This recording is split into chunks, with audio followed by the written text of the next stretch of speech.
আত্মার তার ধর্মটা কি সেটা আমাদের জানা দরকার। সনাতনের ধর্মটা কি, এই ধর্মে লেখা আছে মূর্তির কথা? আমার তো মনে হয় নাই। আর মূর্তি উচ্চতা আর এই যে বাইরে সবার জন্য এটা করে দেওয়া করা, এটা কোথাও তার ধর্মের লেখা থেকে করছে? তার ধর্ম তো এটা লেখা নাই। এটা মন করা উস্কানিমূলক, দেশের মধ্যে সন্ত্রাসী কার্যক্রম এবং সংঘর্ষ বাঁধানোর জন্য ভারতীয় ন্যারেটিভ সে এই কথাগুলি বলতেছে। আমার বিশ্বাস যিনি এই কথাগুলি বলতেছেন তাদের আপদ মস্তক তার ধর্ম সম্বন্ধে কোনো জ্ঞান নাই, তার ধর্ম সম্বন্ধে জ্ঞান নাই। পলাশ ভাই আছে, সরোয়ার আছে, আমি জিজ্ঞেস করবো রামচন্দ্র কোথায় ছিলেন? আমি তো ইতিহাসে খুঁজে পাইতেছি না কয়েকদিন যাবত। ইতিহাস সাফা সাফা করে ফেলতেছি, রামচন্দ্রের ইতিহাস আমি পাচ্ছি না। কোথার থেকে রামচন্দ্র আসলো? এখন আমি একজন যদু মধুরে বানাই দিলাম আমার ধর্মযাজক, আমি তো অন্য ধর্মকে অবমাননা করবো না। আপনি বানালেন আপনার ধর্ম, বাট আপনার বর্ণের আপনার বস্তু লিখে লেখা থাকতে হবে এইটা নিয়ে আমার ধর্মের নিয়ম কানুন। যে আমার ধর্মে বলা আছে যে নামাজ পড়তে হবে মসজিদে, আমার ধর্মে বলা আছে ঈদের সময় এটা করবো, শুক্রবার দিন এটা করবো। এই ধর্মের বাইরে আমি কোনোটা আমি যেমন প্রশ্রয় দিই না, তারাও মনে হয় সনাতন লোকদেরকে সে ব্যাপার মানে আইন মেনে করা উচিত। উচ্ছৃঙ্খলতা কেউ পছন্দ করে না। আপনি যেটা বলতেছেন সকল হিন্দু না, এমনও হিন্দু বলছে যে আপনারা ইন্ডিয়ান ন্যারেটিভ করতেছেন, আমাদেরকে বিপদে ফেলতেছেন, অসহায় লোকদেরকে। আসলে সত্য তাই। এখন এই চৈতি ম্যাডাম মানে সব না, কিছু হিন্দুদের মধ্যে এই প্রবণতা আছে। সেটা আমি কাছে কয়েকজনের সাথে কথা বলেছি। না, এটা কমপ্লেক্স থাকবেই তাদের, তার আতঙ্কে আছে। হাসিনা ম্যাডাম নাই, তাদের প্রাণকর্তা। আমি তো কদিন পর দেখবো যে হাসিনা মূর্তি বানাবে পূজা করার জন্য, তাহলে কেন মানবো নাকি আমরা? হাসিনা নাই, এই কষ্টে মরে দেখেছে। উনি তো অনেক কথা বলছেন আমাদের সেই 24 নেয়া, এটাকে প্রশ্রয় দেওয়া যায় না। আমি বলবো 24-এর যারা আছেন তাদের কঠোরভাবে এটা প্রতিহত করার চেষ্টা করেন। ভারত দুষ্টামি করতেছে, ঠিক আছে করুক, আমরা জানি ভারতকে কিভাবে শিক্ষা দিতে হয়। দেশের মধ্যে থেকে ভারতের গুণগান গাবেন সুশীলদের মতো, আপনারাও সুশীল, আপনাদেরকে ছাড় দেওয়া হবে না। দেশের সার্বভৌমত্ব আগে, দেশ আগে। সবাই আমরা গর্বের সহিত বসবাস করবো বাংলাদেশি হিসাবে। না, এখানে ভারতের কোনো উস্কানি আছে কিনা বা আওয়ামী লীগের কোনো উস্কানি আছে কিনা? অবশ্যই আছে। বাংলাদেশের উস্কানি না থাকলে ওনাদের রাষ্ট্রদূত, সহকারী রাষ্ট্রদূত গেছিলেন ওখানে কেন? কোথায় দেখছেন আপনি এই রামচন্দ্র রাস্তায়? রামচন্দ্রের চেহারা কি এগুলি জানে কোথেকে? কে লিখছে এগুলি? কেউ একজন লেখলো মন করা, সেটা আমাদের মানতে হবে সবার জন্য। আমরা বলি আপনার মূর্তি বানান, আপত্তি নাই, সেটা মন্দিরের ভিতরে রাখেন, আপনার ধর্ম আপনাকে সংরক্ষণ করেন, বাট বাইরে না। উনি আমার আমার প্রভু না, তোমাকে আমার দেখতে হবে, আমি তোমার দেখলে জুতা পেটা করবো, এটা হবে? আমি তো এটা চাই না হোক। এটা দুঃখজনক। আমরা ছোটকালে দেখছি কাউকে দেখানোর জন্য আমরা টিটকারি মারতাম, অশ্লীলভাবে কথা বলতাম। আমরা চাই না তাদের দেবতাকে আমরা এগুলি করি। এই জন্য দেবতাকে মন্দিরের ভিতরে রাখেন, বাইরে না। এখন এই ভারতের উস্কানিতে পড়ে যদি আবল তাবল কথা বলেন, দুঃখজনক। এবং যা আপনি বলছেন রাষ্ট্রদ্রোহী। আমরা হিন্দুকে ভিন্ন করে দেখি না, আমরা হিন্দুকে ভিন্ন করে দেখি না। উনি হিন্দুর জন্য প্রদেশ চাচ্ছেন। আরে ভারতে কি প্রদেশ আছে নাকি? মুসলিম প্রদেশ আছে? তা তো নাই। ভারতে মুসলিম কোন এলাকা ওরা কি স্বীকৃতি দেওয়া আছে এটা মুসলিম এলাকা, এটা মুসলিম আইন কানুন চলবে? তা তো দেওয়া নাই। তা আমাদের সেটা কেন এত এত তেজ? মানে মাত্র মনে হয় হাসিনা গেল 2 বছর, মনে হ্যাঁ 2 বছর, এর মধ্যে সহ্য হচ্ছে না। আজীবন এভাবে যাবে, হাসিনা দেশে আসতে পারবে না, এটাই এটাই পরিষ্কার। আর একবার বলেন রংপুর নিয়ে নেবেন আপা, একবার বলেন চট্টগ্রাম নিয়ে নেবেন, তাহলে কথা বলতে হবে। 47-এ ভাগ ঠিক হয় নাই। 47-এ আমরা যেই জনসংখ্যা সেই হিসেবে ভূমি আমরা পাই নাই। আমি সেই ভূমির দাবিদার, আমি বৃহত্তর বাংলা বিশ্বাসী। আপনি মনে করেন 47-এ আমাদেরকে, এর আগে যখন 5 সালে বঙ্গভঙ্গ হলো তখন এটা আপনি ভাঙাইলেন। 47-এ আপনারা নিজেরাই বঙ্গভঙ্গ করলেন। আমরা কিন্তু চাইছিলাম একসাথে থাকতে। তখন তারা বুঝছে এখানে মুসলমান সংখ্যাগরিষ্ঠ, আমাদের হিন্দুরা পারবে না, তো রাগ করে দাও। 71-এ এসে আপনারা দেখলেন পাকিস্তান দেখলো, আমরাও দেখলাম যে যেইভাবেই পাকিস্তান করুক, গণতন্ত্র আসলে বাঙালি পাকিস্তান শাসন করবে। আমরা 7.5 কোটি এক জাতি, তোরা 4 জাতি মিলে 5.5 কোটি, হাজার চেষ্টা করলেও পাকিস্তান শাসন বাঙালিরাই করতো। এই জায়গায় গ্যাঞ্জাম লাগছে ভারত। সুতরাং আমাদেরকে ভাই বুঝতে হবে, ভারতকে একদম কঠিন ভাবে দেখতে হবে, কঠিন ভাবে প্রত্যুত্তর দিতে হবে। ভারত 24-এর বাঙালি দেখে নাই। এই জন্য গতকাল আপা পুষ্পত্তলিকা দাহ করা হয়েছে অমিত শাহ আর শুভেন্দুর। আমরা শুরু করলাম, সবাই শুরু করবে ইনশাল্লাহ। চোখে চোখ রেখে জবাব দেওয়া হবে। ধন্যবাদ আপা। অসংখ্য ধন্যবাদ। আমি ব্যারিস্টার সারোয়ার হোসেন আপনার কাছে এই যে পুষ্পত্রিকা দাহ করা হয়েছে এটাও ঠিক হয়েছে কিনা, আবার তারা বলছে যে গাইবান্ধা জেলায় ভগবান রামের বিশ্বের সর্বোচ্চ মূর্তি নির্মাণের যে বিরোধিতা, এবং সেখানে নাকি তারা কিছু উগ্রবাদী অবশ্যই এখানে বলা হচ্ছে আর কি, মানে পত্রিকার ভাষায় রামের ছবিতে, মানে কিছু ইসলামপন্থী তারা নাকি রামের ছবিতে জুতা মেরেছে বা অবমাননা করেছে। এরই মানে ক্ষোভ হিসেবে তারা আজকে বিক্ষোভ করেছে। তো এগুলোও বা মানে কোনো উস্কানিমূলক কিনা, এবং তারা যে বক্তব্য দিচ্ছে সেটাও উস্কানি, কোথা থেকে উস্কানি আসছে সেটা আপনার কাছে একটু সংক্ষেপে শুনতে চাই। ধন্যবাদ আপনাকে। ধন্যবাদ আজকে সমালোচক। দেখুন, এটা পরিষ্কার ভাবে ক্লিয়ারলি একটা উস্কানিমূলক অ্যাকশন। শুধু উস্কানি না, এটা গায়ে পায়ে পাড়া দিয়ে ঝগড়া করা। প্রজেক্টটা অত্যন্ত পরিষ্কার। এইটা মানুষকে এগ্রিভ করবে, এইটার উপরে আক্রমণ করবে, এইটা উসিলায় তারা বাংলাদেশে অ্যাগ্রেশন করতে পারে। আপনার এতদিন আপনার আপনার পাপেট গভর্নমেন্ট ছিল শেখ হাসিনা, তখন আপনি করলেন না, এখন কেন শুরু করলেন? অর্থাৎ এটা একেবারেই উস্কানিমূলক, এবং এইটা একটা ভবিষ্যতে একটা বড় ধরনের ইস্যু সৃষ্টি হবে, সেই জন্য এটা করা। আগে যেমন করেছিল ওই যে ওদের যে ইসকন, সেই ইসকন, এবং এখন আবার এই যে মন্দির। আপনি কর্নেল হাসিন যেটা বলেছেন সে ঠিকই আছে, আপনি মূর্তি করবেন আপনার মন্দিরের ভিতরে করেন, আপনি বাইরে ডিসপ্লে এটা করেন কেন? যার ধর্ম তার কাছে। ধর্ম তো বিটুইন ইন্ডিভিজুয়াল টু গড, ধর্ম তো দেখাবার কিছু নাই, তো আপনি দেখাচ্ছেন কেন? তো এইটা একেবারে ডেলিবারেটলি, একেবারে উদ্দেশ্যমূলক ভাবে এটা করছে ইন্ডিয়া, বাংলাদেশকে ভবিষ্যতে একটা ইস্যু সৃষ্টি করা, এমনকি অ্যাগ্রেশনও করতে পারে। সেই জন্য আমি বলছি আমাদের এখন দাবি তোলা দরকার। 47 সালে যে আমাদের যে অল্প একটু জমি দিয়েছে, যে জমি আমাদের পাওয়ার কথা ছিল, যে জিওগ্রাফি নিয়ে বাংলাদেশ গঠিত হওয়ার কথা ছিল, সেইটার 6 ভাগের 1 ভাগ নিয়ে বাংলাদেশ গঠিত হয়েছে। বাংলাদেশ হবে বাংলা, বিহার, উড়িষ্যা এবং 7 sister. This is Bangladesh. Sher-e Bangla অবিভক্ত বাংলার মুখ্যমন্ত্রী ছিল। এখানে পুরো বাংলায় হিন্দু মুসলমান সকল ধর্মের মানুষ একসাথে বসবাস করবে, যেমন ইউরোপে বসবাস করতেছে, যেমন কানাডায় বসবাস করতেছে, যেমন ইউএসএ তে বসবাস করতেছে। সেইটা না করে এই ধর্মভিত্তিক যে অন্ধকার রাজনীতি ইন্ডিয়ার, সেই অন্ধকার রাজনীতির অংশ হিসেবে আজকে এই উস্কানি দিচ্ছে, এবং এই উস্কানি সরকার ইন্টারভেন করতে হবে।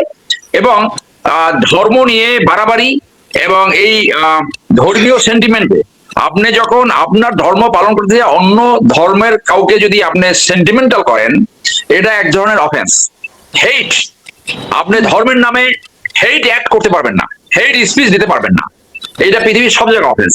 সো আমার কাছে এটা আশ্চর্য লাগলো যে এইটা কি করে মানে এই পর্যন্ত আসলো, এইটাকে কেন ইন্টারভেন করে নাই? This is a act of provocation, this is a act of incitement. এইটা ক্লিয়ারলি উস্কানিমূলক একটা ইয়ে, এবং এইটার সাথে এই এবং আওয়ামী লীগের কিছু অংশ এটার সাথে জড়িত। সেই জন্য আমি বলছি যে আমাদের এই যে একটা দাবি আসছে সামনে, যে আমাদের যে কম জমি দিয়েছে 47 সালে, সেই জমির দাবি জানাইতে হবে। আর 2 নম্বর হলো আমাদের এখনই একটা যুদ্ধ করার জন্য প্রস্তুতি নিতে হবে ইন্ডিয়ার সাথে। সেই যুদ্ধ যে কোনো সময় হতে পারে, এবং সেই জন্য আমাদের কম্পালসারি মিলিটারি ট্রেনিং ইন্ট্রোডিউস করতে হবে। কম্পালসারি 18 বছরের উপরে যারা, তাদেরকে এই এসএসসি করার পরে, বাংলাদেশে এখন 10টা ডিভিশন রয়েছে। বরিশালে আগে কোনো ডিভিশন ছিল না, এখন সেখানে একটা ডিভিশন এস্টাবলিশড হয়েছে। তো আমাদের ছেলেমেয়েরা এইচএসসির পরে ইউনিভার্সিটিতে ঢোকার আগে তাদেরকে 8 সপ্তাহ মিলিটারি ট্রেনিং করানো হবে। এবং প্রয়োজন বোধে বাংলাদেশে এখন 10 লক্ষাধিক রিটায়ার্ড সৈনিক আছে, তাদেরকে সেইখানে প্রশিক্ষক হিসেবে নিয়োগ করা যায়। প্রত্যেকটা উপজেলায় ট্রেনিং সেন্টার খুলতে হবে। ইউনিভার্সিটিতে যাওয়ার আগে শুধু সেইখানে মিলিটারি ট্রেনিং শিখবে না, সেইখানে এটার সাথে দেশপ্রেম, দুর্নীতির বিরুদ্ধে তাদেরকে শিক্ষা দেওয়া হবে, নৈতিকতা, এবং প্রাথমিক যে হাইজেন, এই প্রাথমিক যে স্বাস্থ্য ব্যবস্থা, সেগুলো তাদেরকে প্রশিক্ষণ দেওয়া হবে, যাতে কেউ রাস্তায় থুতু না ফেলে, যেখানে খুশি সেখানে ডাস্টবিন না করে, সেইখানে কিভাবে টয়লেট ব্যবহার করা হয় সেগুলো সব শিক্ষা দেওয়া হবে। তাহলে জাতি সাংস্কৃতিক ভাবে উন্নতি হবে, এবং একটা একটা এজিটেড একটা একটা একটা সত্যিকার একটা স্ট্রং জাতিতে আমরা তখন রূপান্তর হবো। তো এই মুহূর্তে আমাদের উচিত যে যেহেতু জাতীয়তাবাদী সরকার ক্ষমতায় রয়েছে, এখনই বাংলাদেশে কম্পালসারি কোনো সময় নষ্ট না করে বাধ্যতামূলক সামরিক শিক্ষা ইন্ট্রোডিউস করতে হবে। একদিকে মায়ানমার, আরেকদিকে হিন্দুত্ববাদী সরকার। আগে এইটা বাংলাদেশের পূর্ব বা পশ্চিমে ছিল না, এখন পূর্ব পশ্চিমে এসে গেছে, এবং তারা এই কন্টিনিউয়াসলি উস্কানি দিয়ে যাচ্ছে। একদিকে এই যে তথাকথিত পুশিন, আবার এই মন্দির, এইগুলো ক্লিয়ার সিনড্রোম যে সামথিং ইজ কুকিং আপ। জি, আপনি কি জানে বলতেছিলেন? আমি বলতেছিলাম যে এই যে শুভেন্দু অধিকারী একদিকে এরকম হুমকি ধুমকি দিচ্ছে, এখন বাংলাদেশে একটা ইস্যুকে কেন্দ্র করে এরকম মানে বিক্ষোভ সমাবেশ, তো এগুলো কি সব একই সাথে সম্পর্কিত কিনা? হ্যাঁ, এটার সাথে সংযোগ থাকতে পারে। এই যে একটা দেখলাম হিন্দুদের একটা মশাল মিছিল আমার চোখে পড়লো, কি কি জানি দাবি জানালো, এটা তো এইটার সাথে সংযোগ থাকতে পারে। তো এই শুভেন্দু, এটা তার রাজনীতির অংশ, ও খুব ভালো করে জানে, ওর ব্যাকগ্রাউন্ডে বরিশালে ওর বাপদাদারা ছিল, ও খুব ভালো করে জানে যে বাঙালিরা যখন বিপদে পড়বে সব জেগে উঠবে। এইখানে ওই অনেকে মতান্তরে বলে যে আলেকজান্ডার দ্য গ্রেট আসছিল একবার, সে নাকি যমুনা পর্যন্ত আসছিল। তো যমুনার পাশে এসে দেখলো যে এই পানি দিনে 2 বার বৃদ্ধি পায় আর 2 বার হ্রাস পায়, মানে বাড়ে এবং কমে। তো সে তার সুবেদারকে জিজ্ঞেস করলো ব্যাপারটা কি, এখানে পানি দিনে 2 বার বাড়ে এবং কমে কেন? বলে এইখানের ওয়েদার, এখানে জোয়ার ভাটা হয়। তো সে বললো তুমি টেন্ট ঘুটাও এবং এখান থেকে উড্র করো। বলে কেন? এই বাঙালিরা যে কোনো সময় তাদের মাইন্ড চেঞ্জ করতে পারে এবং তারা যে কোনো সময় যে কোনো ঘটনা ঘটাইতে পারে।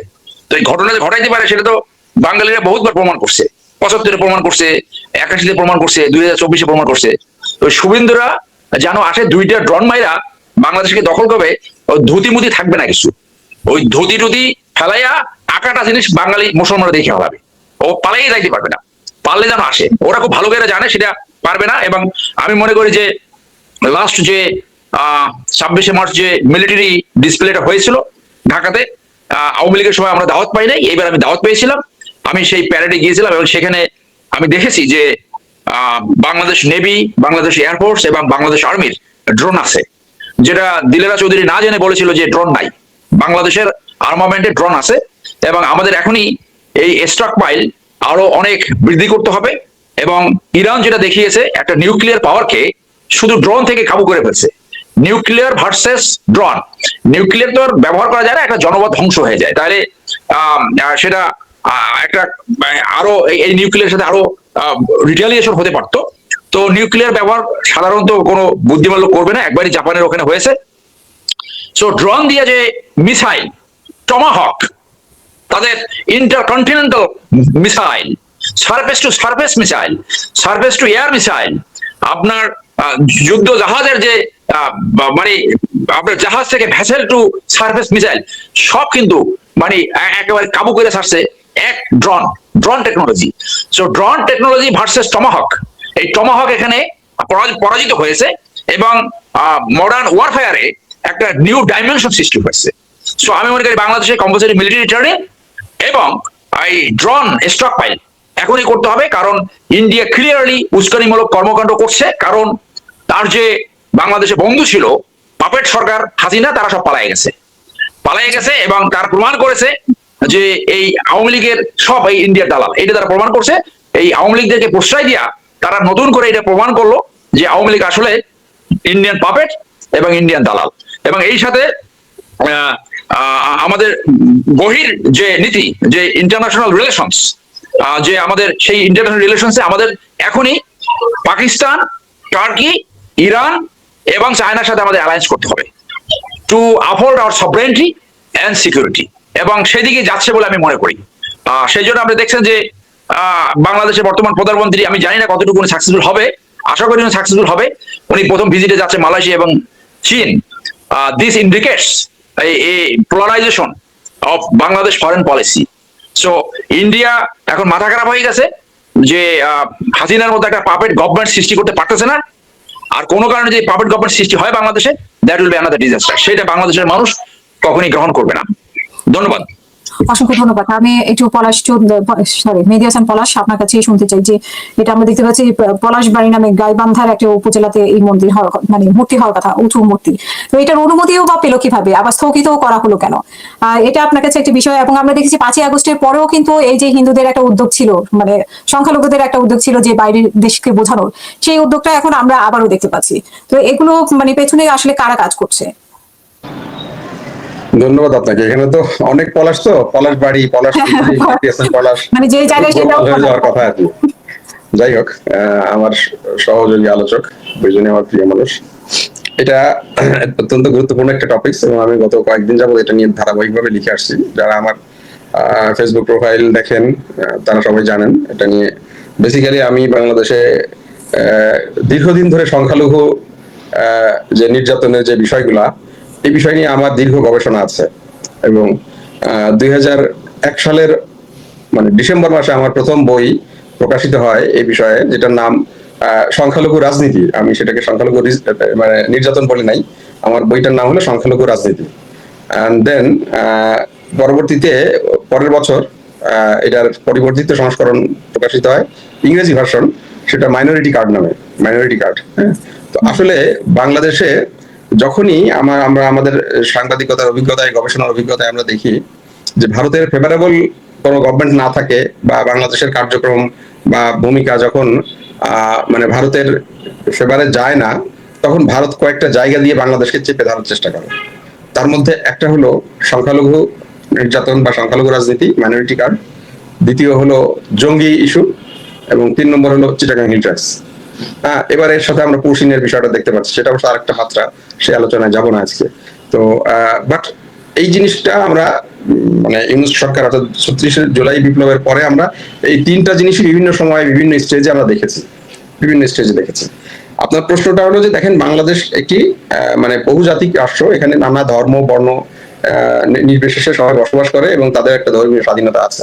এবং বাংলাদেশ এত মানে স্বাধীন একটা দেশ, এখানে মানে মত প্রকাশ এবং বাক স্বাধীনতা এবং সংখ্যালঘুদের অধিকার এত প্রবলভাবে সংরক্ষণ করা হয়, যে কারণে একজন সংখ্যালঘু পুরো সংখ্যা মানে অর্থাৎ তাদের সংখ্যা কত 5 বা 6 বা 7%, তারা 92% কে চ্যালেঞ্জ করে হরিদাস পাল বলতে পারে প্রকাশ্যে। তারা 92% লোককে হনু বলতে পারে। হ্যাঁ, হনু মানে আপনি জানেন যে হনু হলো, হনু শব্দটা এসছে এই রামায়ণে যে হনুমানের যে আছে, রামের যিনি সেনাপতি হনুমান, তার থেকে আসছে হনু শব্দটা। আর হরিদাস পাল ইনি কলকাতার একজন বিখ্যাত মানুষ। তিনি প্রথম দিকে খুব, আমি লম্বা ইতিহাসে যাচ্ছি না, উনি গরিব ছিলেন। পরবর্তীকালে তিনি মামার সম্পত্তি পেয়ে অনেক হঠাৎ করে বড়লোক হন। তিনি অনেক দান মানে দান ধ্যান করতেন, দাতব্য কাজ করতেন। পরবর্তীকালে এই অতিরিক্ত দানশীলতার কারণে তিনি একসময় দরিদ্র হয়ে যান। পরে তাকে আবার যাদেরকে হেল্প করেছেন তাদের জন্যই তাদের হাত পাততে হয়। এগুলো নানা কাহিনী আছে। এখন কলকাতাতে এই হরিদাস পাল লেন নামে একটা রাস্তা আছে তার স্মরণে। তো এটা এই যে হরিদাস পাল বলা হয়, তার এর অর্থটা হলো একটা তুচ্ছ-তাচ্ছিল্য। অর্থাৎ এই দেশে সংখ্যালঘুরা সংখ্যাগুরুদেরকে হরিদাস পাল হনুমানে বলতে পারে, এই পরিমাণ স্বাধীনতা সার্বভৌমত্ব বা এটা আছে এই দেশে, বাক স্বাধীনতা আছে, এই পরিমাণ গণতান্ত্রিক চর্চা আছে, এই পরিমাণ ধর্মীয় সহিষ্ণুতা আছে। এটা আমাদের গর্ব, এটা আমাদের গর্ব। এটা হলো প্রথম বিষয়। 2 নম্বর হলো যে দেখেন, আমরা এখানে যেহেতু ধর্মীয় স্বাধীনতা আছে, সে কারণে আমি মানে কে কোথায় মসজিদ করবে, কে কোথায় মন্দির করবে, এটা তার একান্ত নিজেদের ব্যাপার। আমার ব্যক্তিগত অভিমত, কোনো ব্যক্তি যদি তার নিজের মানে সম্পত্তির উপরে অন্যকে ডিস্টার্ব না করে যদি ধর্মীয় প্রতিষ্ঠান নির্মাণ করে, এতে তো দোষের কিছু নাই, এটা সে করতে পারে। হ্যাঁ, এখন এটা বড় হবে কি ছোট হবে, এর থেকেও তো অনেক বড় বড় মূর্তি আমরা, হাসিন ভাই আছেন, আবার সাদার ভাই মিলিটারি ব্যাকগ্রাউন্ডের, চিটাগাং হিল ট্র্যাক্সে কিন্তু এর থেকে আরো অনেক উঁচু উঁচু বৌদ্ধ মূর্তি আছে। তো সেটা নিয়ে তো কেউ প্রশ্ন তোলে নাই সেখানে। আমি গতকাল বান্দরবন থেকে এসেছি, বান্দরবন শহরে ঢুকতে একটা বিশাল বড় বুদ্ধ মূর্তি আছে। হ্যাঁ, তো ইয়েতে পানছড়িতে শান্তিপুর অরণ্য কুটিরে মানে 200 ফিট উঁচু প্রায় বৌদ্ধ মূর্তি আছে। সেইটা নিয়ে তো কেউ প্রশ্ন তুলছে না। তাহলে এখানে প্রশ্নটা কেন উঠলো? প্রশ্নটা হলো এই জায়গায় প্রশ্নটা কেন উঠলো, এখানে নিয়ে এই দেশের মানুষ এই জায়গায় নিয়ে আপত্তিটা কেন তুললো, সেটা যদি আমরা চিন্তা করি, বেসিক্যালি তো হওয়ার কথা না।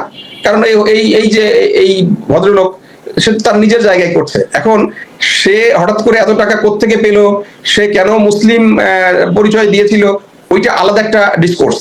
সেটা রাষ্ট্রের তদন্ত করে দেখা উচিত যে সে আসলে এই ব্যক্তিটা কে, সে টাকার উৎসটা কি, সে কোনো এজেন্সির লোক কিনা, সে কোনো রাষ্ট্রের হয়ে কাজ করছে কিনা, সেইটা আলাদা ডিসকোর্স, সেটা আলাদা তদন্ত করা উচিত।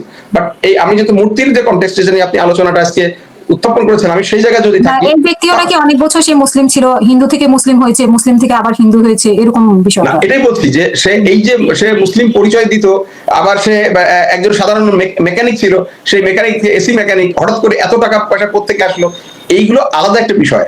হ্যাঁ, এবং এটা রাষ্ট্রের উচিত, রাষ্ট্রের যারা গোয়েন্দা সংস্থা আছে, রাষ্ট্রের যারা আইন শৃঙ্খলা বাহিনী আছে, তাদের উচিত এটা তদন্ত করে দেখা যে সে এই টাকা পয়সা কেন, মানে তার এইগুলোর পিছনে রহস্যটা কি, তার এই হঠাৎ উত্থানের পিছনে রহস্যটা কি, সেটা ভিন্ন বিষয়। তো প্রশ্নটা হলো কেন হয়েছে, কারণ আমরা দেখলাম যে এই মানে বিগত প্রায় 5-6 বছর ধরে বা 10 বছর ধরে ভারতীয় মিডিয়াগুলোতে একটা আলোচনা, মিডিয়া এবং সোশ্যাল মিডিয়াতে সেখানকার বুদ্ধিজীবী, সেখানকার মানে অবসরপ্রাপ্ত সামরিক কর্মকর্তা, সেখানকার গোয়েন্দা সংস্থার অবসরপ্রাপ্ত কর্মকর্তারা কন্টিনিউসলি একটা আলোচনা করছেন। সেটা হলো যে তাদের চিকেন নেকের একটা সীমাবদ্ধতা আছে। হ্যাঁ, এটা নিয়ে তাদের একটা উদ্বেগ আছে। এই উদ্বেগটা নিরসনের জন্য তারা সবসময় তাদের মাথার ভিতরে হলো যে এই চিকেন নেককে প্রশস্ত করো। তো এই প্রশস্ত করার মানে অনেকগুলো পন্থা তারা ভাবছে। তার মধ্যে একটা পন্থা হলো যে আমাদের যে এই যে নর্থ বেঙ্গল, যেটা রংপুর বিভাগ বলি, সেই রংপুর বিভাগকে দখল করে ভারতের মানচিত্রের সাথে লাগিয়ে দাও। তো এই যে লাগিয়ে দেওয়ার এই প্রচারণাটা কিন্তু ভারতীয় গণমাধ্যমগুলোতে, আপনি ময়ূখ রঞ্জন চক্রবর্তীর যে রিপাবলিক বাংলা, এখানে কিন্তু সে একাধিকবার এই আলোচনাটা করেছে, এই আলোচনাটা হয়েছে। ফলে মানুষের মধ্যে এক ধরনের উদ্বেগ তৈরি হয়েছে এটা নিয়ে, যে এই ঘটনাটা কিনা। এবং একই আলোচনাটা কিন্তু আছে যে এই নর্থ বেঙ্গলের জনসংখ্যাগত পরিবর্তন করা, অর্থাৎ যেভাবে ইস্ট তিমুরে করা হয়েছিল, যেভাবে সাউথ সুদানে করা হয়েছিল, যে সেখানকার খ্রিস্টান জনগোষ্ঠীকে ধীরে ধীরে ধীরে ধীরে একটা নির্দিষ্ট জায়গায় কনসলিডেট করে সংখ্যাগরিষ্ঠ করে তোলা এবং করে স্বাধীন ডিক্লেয়ার করা। তো আমাদের এরকম একটা আলোচনা আছে যে নর্থ বেঙ্গলে হঠাৎ করে কোন একটি নির্দিষ্ট ধর্মের জনসংখ্যা বেড়ে যাচ্ছে বা বাড়িয়ে ফেলা হচ্ছে কৃত্রিম ভাবে।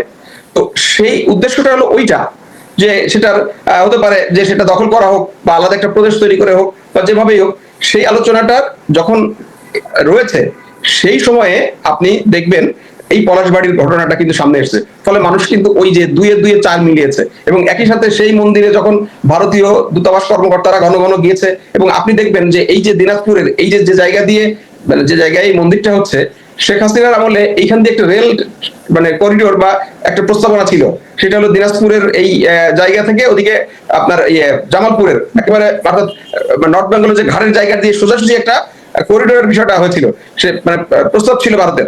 এবং এই মন্দিরটা কিন্তু সেটার একেবারেই কাছে সাথে লাগানো।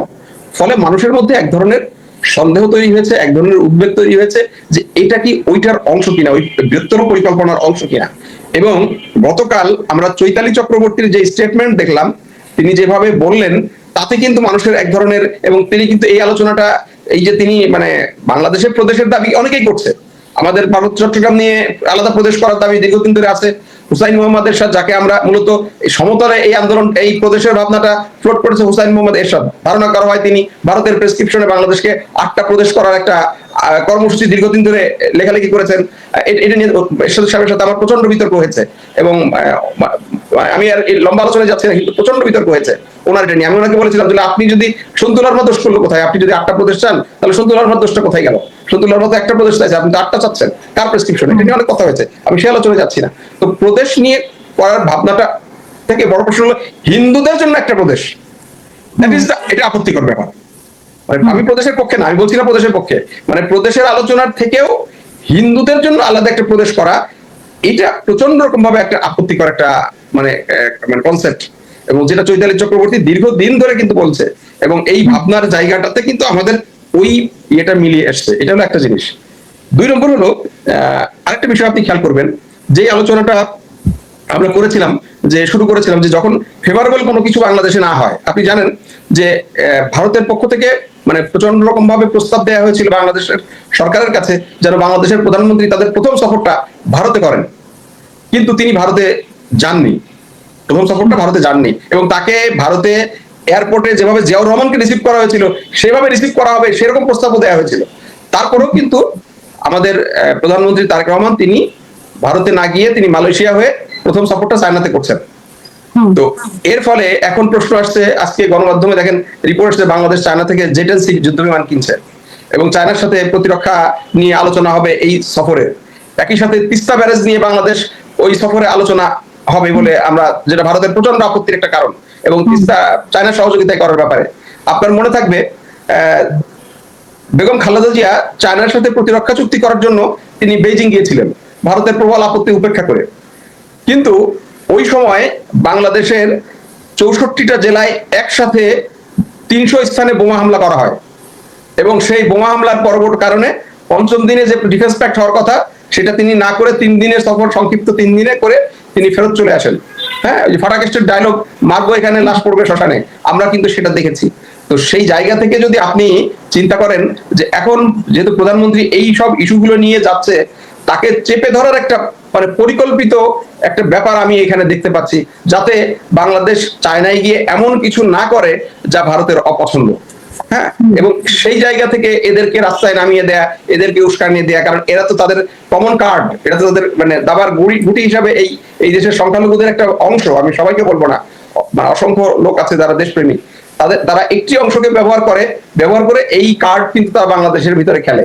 তো এই খেলে কিন্তু তারা এই কাজটা করছে বলে আমি মনে করি। এটার সাথে এই প্রধানমন্ত্রীর চায়না সফরের একটা সম্পর্ক রয়েছে, যেটাকে তারা চেপে ধরার জন্য এই কাজটা করছে।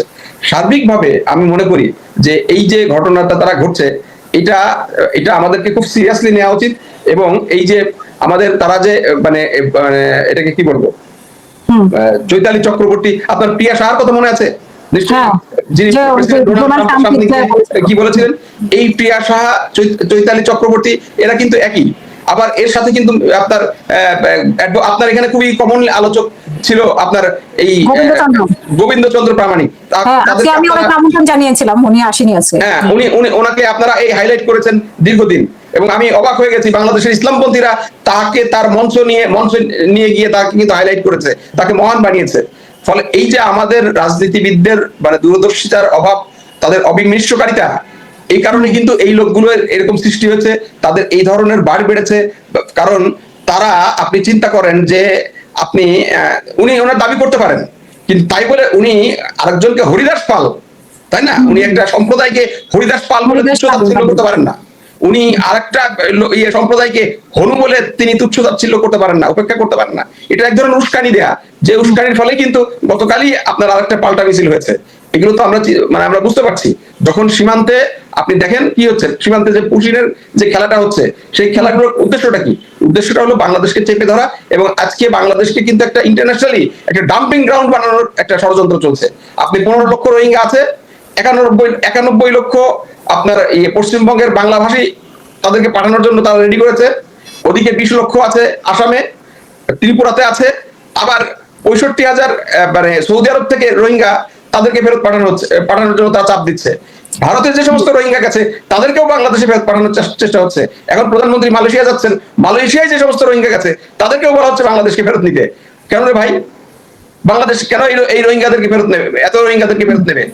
আবার জাতিসংঘ বাংলাদেশের কাছে প্রস্তাব দিয়েছে যে রোহিঙ্গাদের জন্য তুমি আরো অনেক জায়গা দাও, আরো অনেক জমি দাও। আমি বাংলাদেশ বিশ্বের সবচেয়ে বেশি মানে ঘনবসতিপূর্ণ একটা দেশ, সেই দেশের রোহিঙ্গাদের আমরা কি কেন জায়গা দেবো? এই যে আমাদেরকে পেয়ে বসেছে, আমাদের প্রতিরক্ষা শক্তিশালী না থাকার কারণে, আমাদের রাজনীতিবিদদের মানে দেশপ্রেমহীনতার কারণে, আমাদের আমলাদের দেশপ্রেমহীনতার কারণে, সততার নৈতিকতার অভাবের কারণে আমাদেরকে সবাই পেয়ে বসেছে। কারণ তারা জানে এদেরকে সহজে কেনা যায়। আমাদের মানে এলিট সোসাইটির মাথার উপরে মানে এই যে পশ্চিমা ভিসা আর পশ্চিমা সিটিজেনশিপ, হ্যাঁ, এদের উপরে একটা চেপে ধরেছে। এরা সবকিছু দিয়ে এদেরকে নিয়ন্ত্রণ করা যায় এই ভিসা দিয়ে আর সিটিজেনশিপ দিয়ে। হ্যাঁ, এরা এদের ফিউচারটাকে এই দেশের মানে all type of elite class তারা তাদের ফিউচারটাকে তারা পশ্চিমা দেশগুলোতে সিকিউর করে ফেলেছে। ফলে এই দেশটা তার কাছে এখন টাকা তৈরির একটা মানে বাজারে পরিণত হয়েছে। তারা এখান থেকে টাকা কামাই করে সন্তান নিজের জন্য, আর নাহলে সন্তানের জন্য সে বিদেশে জমা করছে। ফলে এই দেশকে ভালোবেসে দেশের জন্য ত্যাগ করার জন্য, দেশের জন্য মানে আমরা এটা নাই। ফলে এই সুযোগটা তারা পাচ্ছে। আজকে হুটহাট করে আমরা দেখলাম প্রধানমন্ত্রী যখন চায়না সফর কালকে যাবেন, এর ভিতরে আমরা দেখলাম একদিনেই মার্কিন কূটনীতিক, ইউরোপিয়ান বিভিন্ন কূটনীতিকরা পররাষ্ট্র মন্ত্রণালয়ে গেলেন। বার্তাগুলো তো আমরা বুঝতে পারি, তাই না? যদিও সামনে ওনারা খেলা নিয়ে কথা বলেছেন যে বাংলাদেশকে আমেরিকা যদি বাংলাদেশ যদি আমেরিকার উপরে বাজি ধরে, আমি গ্যারান্টি দিতে পারি যে আমেরিকার উপরে বাজি ধরলে বাংলাদেশ ঠকবে না। আরে ভাই, সারা দুনিয়াতে বলা হয় যে আমেরিকা যা শত্রু তার বন্ধুত্বের দরকার নাই, এবং এটা প্রমাণিত হয়েছে। সর্বশেষে ইরান যুদ্ধে প্রমাণিত হয়েছে যে আমেরিকা কারো বন্ধু না। যারা বাজি ধরেছিল মধ্যপ্রাচ্যের এই সৌদি আরব, কুয়েত, কাতার, বাহরাইন, ইউএই, যারা আমেরিকার উপর বাজি ধরেছিল তারা সবাই হারিয়েছে, সর্বস্ব হারিয়েছে। ইভেন ইসরায়েল পর্যন্ত হারাতে বসেছে। তো সেই জায়গায় আপনি বাংলাদেশকে বলছেন এর উপরে বাজি ধরতে, আমেরিকার উপর বাজি ধরতে। আমি এই কথা বলবো কারণ আমি এটা নিয়ে আমার ভিসা আমাকে দিল না দিল এতে আমার কিছু যায় আসে না, কিন্তু বাংলাদেশের বেশিরভাগ লোকের এই কথা বলার সক্ষমতা, সাহস নাই। কারণ তারা ওই ভিসা দ্বারা তাদের ওই যে সোশ্যাল মিডিয়া তারা তো চেক করে, সোশ্যাল মিডিয়া তারা লেখে না, কারণ এটা লিখলে তাদের ওই মানে ভিসা আটকে যাবে, ভিসা ক্যান্সেল হবে, তাদের ওখানে ছেলেমেয়েরা যারা আছে তাদের জন্য সমস্যা হবে। এই ভাবনায় তারা ইউরোপ আমেরিকান ভয়ে তারা এইসব সত্য কথাগুলো বলতে পারে না, বলে না। তো এটার জন্যই কিন্তু আজকে এই যে বেগরবাই তৈরি হয়েছে, পরিস্থিতি তৈরি হয়েছে, এটা আমাদের দেখতে হচ্ছে। এটা অত্যন্ত দুর্ভাগ্যজনক।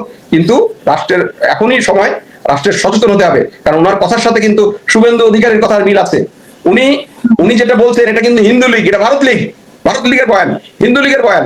ওনার যে সমস্ত ভিডিও আমি দিয়েছি সেখানে বারবার উনি বলেছেন যে শেখ হাসিনা ছাড়া বাংলাদেশ অভিভাবকহীন, শেখ হাসিনা ফেরত আসবে। পরিষ্কার ভাষায় তার যে বক্তব্যগুলো বোঝা যায় এটা হিন্দু লীগ এবং ইন্ডিয়া লীগ। তো এই লীগকে যদি আপনি থামাইতে না পারেন, এই লীগকে নিয়ে যদি আপনি রাজনীতি করতে চান, সামান্য ভোটের জন্য, ভোটের জয় পরাজয়ের জন্য যদি আপনি এদেরকে তোষণ করতে থাকেন, তাহলে এই জাতির মানে মানে পরিণতি আমি এই যে লাস্ট কোরবানি ঈদে গিয়ে দেখেছি যে কিভাবে বিএনপি এবং জামাত আপনার এই উপজেলা নির্বাচন এবং ইউনিয়ন পরিষদ নির্বাচনের জন্য আওয়ামী লীগকে মানে কে কত তোষণ করা যায় তার প্রতিযোগিতায় লিপ্ত হয়েছে গ্রামে গঞ্জে।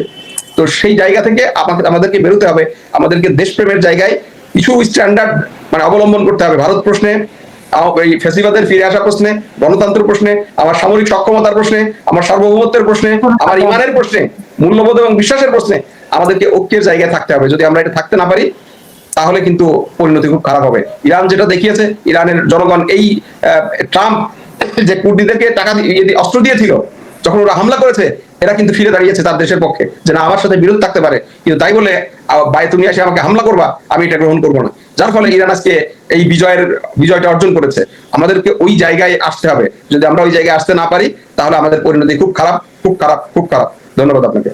অসংখ্য ধন্যবাদ। আমি লেফটেন্যান্ট কর্নেল হাসিনুর রহমান আপনার কাছেও শুনতে চাই যে আপনি আগের বিষয়ে যদি কিছু বলেন আর কিছু যুক্ত করতে চান। এরকম সরাসরি এক ধরনের আলাদা প্রদেশের কথা বলা কতটা আইন সিদ্ধ, রাষ্ট্রদ্রোহিতার কাজ কিনা, যেই হুমকি মানে যে ধরনের বক্তব্য রেখেছে স্বাধীন বাংলাদেশে এই ধরনের বক্তব্য আসলে কেউ রাখতে পারে কিনা, এটা একটি বিষয়। এবং প্রধানমন্ত্রী যে চীন সফরে যাচ্ছেন সেখানে বেশ কয়েকটি চুক্তি সই হবে, মানে কিছু এমইও মানে যেগুলোকে বলে যে সমঝোতা স্মারক, আর হচ্ছে যে 2টি চুক্তি এবং অ্যাকশন প্ল্যান, এরকম করে 15 থেকে 17টা করা হবে আর কি।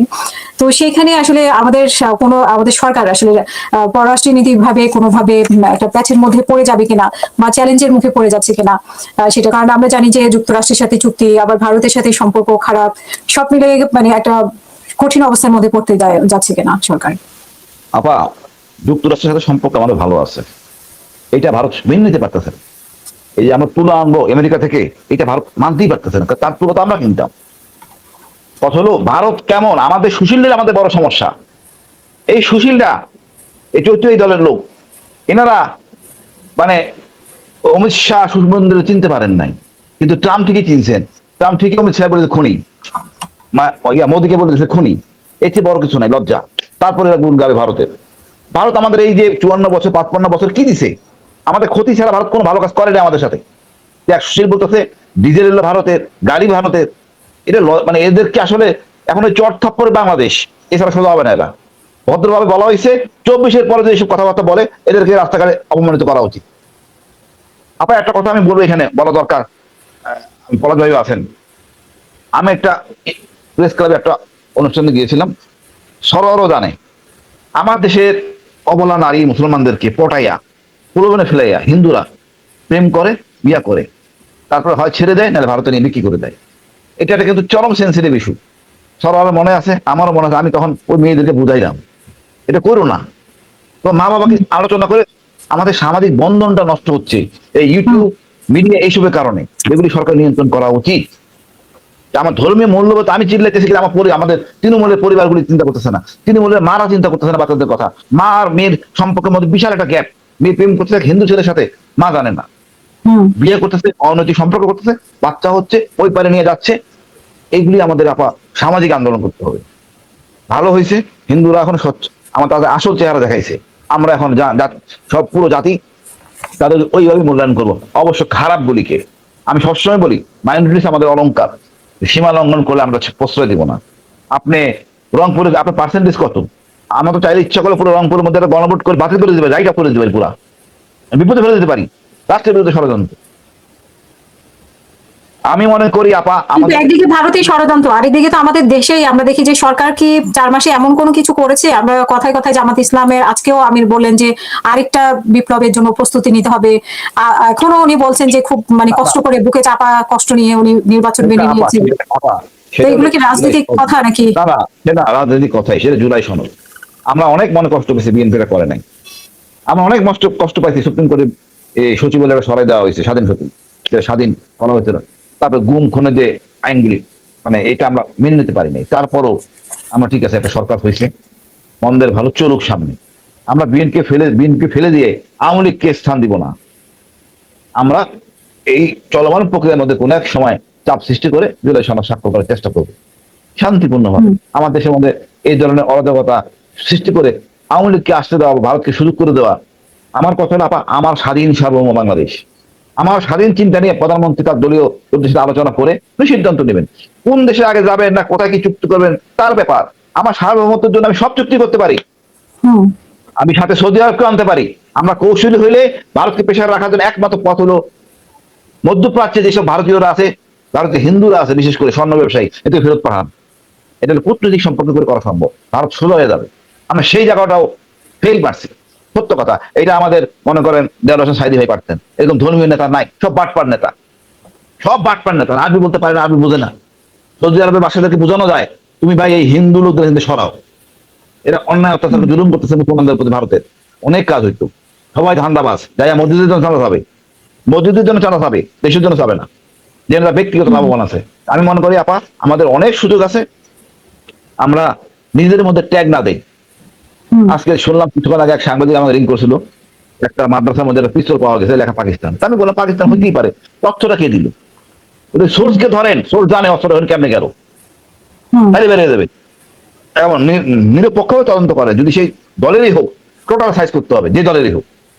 এই যে উস্কানি অর্থাৎ পাকিস্তানকে টেনে আনা হচ্ছে, এগুলি আমরা কোনোভাবে প্রশ্রয় দিব না। আজকে আবার দুঃখ লাগে, স্বাধীনতার সময় আমরা হ্যান্ডেলিং ঠিক মতো করতে পারিনি আমাদের নেতারা। পাকিস্তান আমরা সৃষ্টি করছিলাম, পশ্চিম পাকিস্তান সৃষ্টি করে নাই। আমরা বাঙালিদের অবদান বেশি, আমরা 7.5 কোটি এক জাতি, আর ওরা 4 জাতি মিলে 5.5 কোটি। সম্পদের বন্টন করে পাকিস্তানের কাছে আমরা অনেক কিছু পাই, আমরা আবদার করতে পারি ভাই তোমার কয়েকটা পরমাণবিক বোমা আমাদের দেশে রাখো, আমি তো ভাগে পাই। এটা হলো সম্পর্কের ব্যাপার। আপনি অবাক হবে, সেদিনকে আমাদের এক টকশোতে এক আলোচনায় স্বাধীনতার পর 72 সালে সেনা কল্যাণ সংস্থা যেটা, এটা নিয়ে দিল্লু বাপা ওই মিষ্টি নিয়ে একটু ইয়ে করছিলেন যে আমরা মিষ্টি বানাই। ওই এই সেনা কল্যাণ সংস্থাতে 73 লাখ টাকা পাকিস্তান আমাদের দিয়ে দিয়েছে, আমাদের ভাগের। আমাদের আমি খুব লিমিটেড অন্য ছিল, কোনো বৈষম্য করে নাই। আমরা খালি খালি নাক্কার জন্য ট্যাগ দিই জনগণকে, এই ট্যাগ থেকে বেঁচে আসে।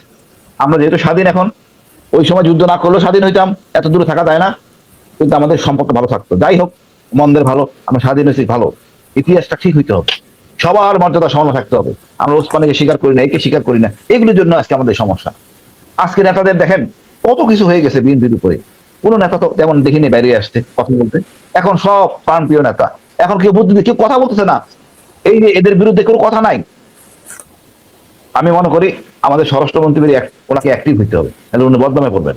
একই দেশের মধ্যে এত অশান্তি, এর মধ্যে যদি আবার চৌধুরীর মতো লোকরা এইসব কথা বলে, এটা মানা যায় না। উনি আইনে আসেনি, আইনি পক্ষে আসুক, উনি অলরেডি রাষ্ট্রপতির কাজ করে ফেলছেন। হরিদাস পাল বলছে এত বড় সাহস, মানে চরম উদ্ধত্তপূর্ণ আচরণ। সাহসের পরিচয় দিয়েছে। হ্যাঁ, আমি হাইকোর্টের লয়ারদের বলবো আপনারা নিজেদের সহপাঠীকে সংযুক্ত করেন, তার ক্ষমা চাইতে বলেন রাষ্ট্রের কাছে, নাহলে কিন্তু ছাড় পাবে না। ধন্যবাদ আপনার। অসংখ্য ধন্যবাদ। আমি ব্যারিস্টার সারোয়ার হোসেন আপনার কাছেও শুনতে চাই যে উনি যে কথাগুলো বলেছে সেটা আসলে একজন রাষ্ট্রের নাগরিক হিসেবে বলা যায় কিনা, যে কোনো নাগরিক এই ধরনের কথা বলতে পারে কিনা, যে শব্দগুলো উচ্চারণ করেছে, যে তথ্যগুলো উনি দিয়েছেন, সেটা একটি বিষয়। এবং আমরা দেখেছি যে আজকে সালাউদ্দিন সাহেব বলছেন যে 31 দফার অর্ধেক মানে কমপ্লিট হয়ে গেছে অলরেডি 3 মাসের মধ্যেই। আপনি সেরকম কিছু দেখতে পাচ্ছেন কিনা? আপনি চীন সফর নিয়েও যদি ছোট করে কিছু বলেন। না দেখেন, একাধিক আলোচনায় আমরা বলেছি যে জন আকাঙ্ক্ষার বাইরে যে কেউ সফল হয়নি।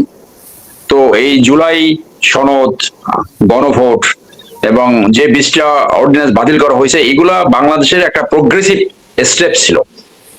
তো সেইখানে সরকারের পক্ষ থেকে বলা হলো যে অধিকতর যাচাই বাছাই করে এই বিলগুলো আনবে। তো যদি দ্রুত আনে তাহলে ভালো, আর না হলে এটার ভিতরে ডেফিনেটলি গভীর ষড়যন্ত্র। সো রাষ্ট্র এখন, আমার বলার কারণ রয়েছে যে সালাউদ্দিন হলো স্পিন মাস্টার। যেহেতু সালাউদ্দিন সাহেবের সাথে একটা ইন্ডিয়ান একটা কানেকশন সৃষ্টি হয়েছে 9 বছর থাকার কারণে, নোবডি ক্যান ডিনাই দ্যাট। ওখানে থাকার, তাদের আতিথ্য নেওয়ার যে একটা প্রভাব, এইটা অস্বীকার করার কোনো সুযোগ নাই। তাহলে এই বুদ্ধিটা কার? এই বুদ্ধিটা কার এটা বুঝতে পারবেন যে জুলাই ডিনাই করতে চায় কে? আওয়ামী লীগ। কারণ আওয়ামী লীগের পতন হয়েছে। আর কে ডিনাই করতে চায়? ইন্ডিয়া। ইন্ডিয়ার ফরেন পলিসি বাংলাদেশে ফেল করেছে। তারা বলেছিল, শেখ হাসিনা বলেছিল যে আওয়ামী লীগের পতন হতে পারে এমন কোনো শক্তি পৃথিবীতে নাই, এবং ইন্ডিয়া তাকে সেই ধারণাই দিয়েছিল। এরপরও কিন্তু পতন হয়ে গেছে। তাহলে মানুষের যে আকাঙ্ক্ষা সৃষ্টি হয়েছে যে জুলাই স্পিরিট, সেই স্পিরিট ডিনাই করতে চায় আওয়ামী লীগ, ডিনাই করতে চায় ইন্ডিয়া। এখন সেই স্পিরিটের বিপক্ষে যদি আপনি অবস্থান নেন, তাহলে আপনিও এই জুলাই অভ্যুত্থানের যে আকাঙ্ক্ষায় জুলাই অভ্যুত্থান সৃষ্টি হয়েছে, আপনি যদি সেইটার বিপক্ষে অবস্থান নেন, তাহলে এটা ধরাই যেতে পারে যে এই বুদ্ধিটা হয়তো বা ইন্ডিয়া থেকে আসছে। সো ইন্ডিয়া আপনাকে দিয়ে এখন এই চালটা কুট চালটা চালাচ্ছে, কার মাধ্যমে? সিম্পলি সালাউদ্দিন সাহেবকে বুঝাইছে ইন্ডিয়ার এজেন্ট যে দেখেন আপনি যদি শান্তিতে থাকতে চান তাহলে ইমপ্লয়েডলি কোনো না কোনো ভাবে আপনার আওয়ামী লীগকে স্পেস দিতে হবে, আপনাকে ইন্ডিয়াকে স্পেস দিতে হবে। তাহলে আর অন্যদিক থেকে বুঝেছে যে জুডিশিয়ারি যদি স্বাধীন হয়ে যায় তাহলে আপনি রাষ্ট্র নিয়ন্ত্রণ করতে পারবেন না, যে কোনো ধরনের নিয়ন্ত্রণ আপনার থাকা দরকার। তো সেইখানে এটা আলোচনা হয়, হয়তো প্রধানমন্ত্রী আইনমন্ত্রীকে টুইট কোনো ব্যাখ্যাটা খারাপ টুইট। তো আপনি দেখছেন যে এই আইনমন্ত্রী তো বলেছিল যে তখনকার সরকারের অবস্থান ছিল সেই আইনগুলো পাশ হয়েছে, এখনকার সরকারের অবস্থান সেই জন্য এটা বাতিল হয়ে গেছে। তো বাতিল হলো ভালো, কিছু ফেস সেভিং আপনি ব্যাখ্যা দিলেন যে অধিকতর যাচাই বাছাই করে এগুলো আনা হবে, যত তাড়াতাড়ি আনেন তত মঙ্গল। যদি না আনেন তখন মানুষ এটাকে ষড়যন্ত্রের অংশ ভাববে এবং মানুষ কিন্তু একসময় ফুসে উঠবে। আমি আবার ওই কথাটা বলি যে জন আকাঙ্ক্ষার বিপক্ষে যে কেউ কখনই দীর্ঘ সময় ক্ষমতা থাকতে পারে নাই এবং পতন অনিবার্য হয়ে দাঁড়ায়। সেই জন্য বলছে সম্ভবত এটা বিএনপির একটা ঐতিহাসিক ভুল, এটা জনপ্রতিনিধির বাইরে চলে গেছে, জন আকাঙ্ক্ষার বিপরীতে অবস্থান নিয়েছে এই অর্ডিন্যান্স গুলো বাতিল করে। আর কালকে যে কুশব পুতলিকা দেওয়া হয়েছে, যে কর্মসূচিটা হাসিন স্যাররা পালন করেছে, আমি খবর পাইনি, তাহলে আমি নিজেও যেতাম। কুশব পুতলিকা দাহ করা অত্যন্ত একটা বজ্রচিত একটা মাইল্ড প্রোটেস্ট, এটা পৃথিবীর সব জায়গায় হয়। লন্ডনে আমি থেকেছি, আপনি এখন ওইখানে অবস্থান করছেন, ওই দেশেও হয়। এটা অত্যন্ত একটা ভদ্রশ্রুতি একটা প্রতিবাদ। সেই প্রতিবাদ কেবল শুরু হয়েছে, এই প্রতিবাদ আরো চলবে। সেই জন্য আমি বলছি যে আমাদের স্বাধীনতা সার্বভৌমত্ব স্বকীয়তা বজায় রাখতে হলে আমাদের অবশ্যই ন্যাশন অ্যাট আর্মস, এটা তালুকদার মনিরুজ্জামান তার বইয়ের ভিতরে লিখে গেছে, পৃথিবীর অনেক দেশ আছে ন্যাশন অ্যাট আর্মস। এই ন্যাশন অ্যাট আর্মসে যেতে হলে আমাদের এই কম্পালসারি মিলিটারি ট্রেনিং অবশ্যই ইন্ট্রোডিউস করতে হবে এবং যত তাড়াতাড়ি সরকার এটা করে তত ভালো, তত ভালো। আমি বলছি যে আমাদের দেশে অনেক ভালো হিন্দু রয়েছে, আমি অ্যাডমায়ার করি, আমাদের প্রত্যেকের ক্লাসমেটস রয়েছে। এবং সেই হিন্দুরা কারা? যারা 47 সালে ভিটা মাটি ছেড়ে যায়নি, যারা 71 সালের পরেও যায়নি, তারা পরীক্ষিত দেশপ্রেমিক। এবং এই তাদেরকে বারবার আওয়ামী লীগ বিপদে ফেলেছে, আওয়ামী লীগ বারবার তাদেরকে তাদের এই পকেট ভোটার বানিয়েছে। তারা কিন্তু বারংবার অনেকেই বলে থাকে আমরা কিন্তু কারো পকেটের ভোটার না, তবে অনেকে একটা তলসা লিঙ্ক মেনটেন করে, প্রত্যেকেই একটা মানে